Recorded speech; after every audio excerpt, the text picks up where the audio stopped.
नमस्कार, आप देख रहे हैं एबीसी न्यूज और मैं हूं आपके साथ फैजल हाशमी।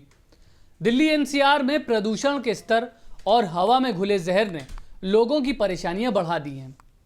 जहरीली हवा की वजह से लोगों को सांस लेने में दिक्कत, आंखों में जलन और गले में खराश जैसी शिकायतें हो रही हैं।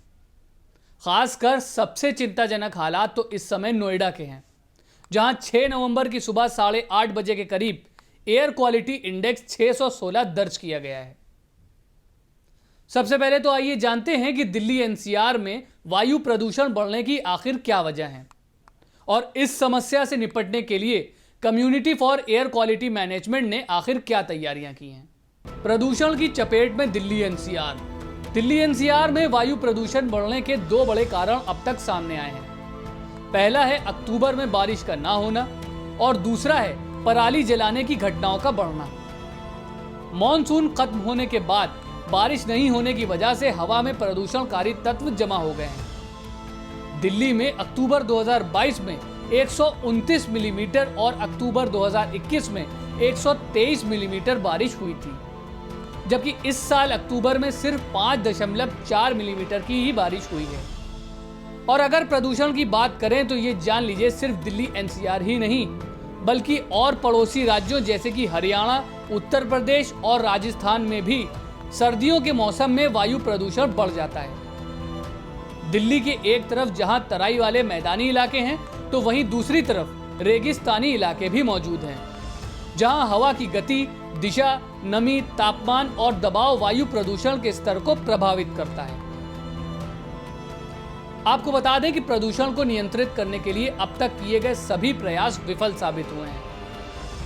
बढ़ते प्रदूषण को देखते हुए commission for air quality management ने दिल्ली एनसीआर में ग्रेडेड रिस्पांस एक्शन प्लान यानी कि ग्रैप का चौथा चरण लागू कर दिया है, जिसके तहत दिल्ली में निर्माण कार्य यानी कि कंस्ट्रक्शन के काम पर पूरी तरह से पाबंदी लगा दी गई है। खासकर कचरा जलाने पर भी नजर रखी जा रही है, क्योंकि कचरे के जलने से हवा में बहुत ज्यादा धुआं फैल जाता है और फिर उसके फैलने की वजह से भी हवा बहुत ज्यादा प्रदूषित हो जाती है।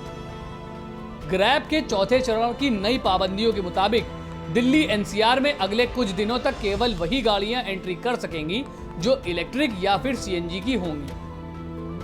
वहीं अगर डीजल से चलने वाले वाहनों की बात की जाए तो डीजल में केवल उन ट्रकों को ही दिल्ली में एंट्री मिलेगी जो दूध, अनाज, फल, सब्जियां, खाने का सामान, दवाइयां, पेट्रोलियम पदार्थ, एलपीजी सिलेंडर जैसी रोजमर्रा की जरूरत की चीजें ला रहे होंगे।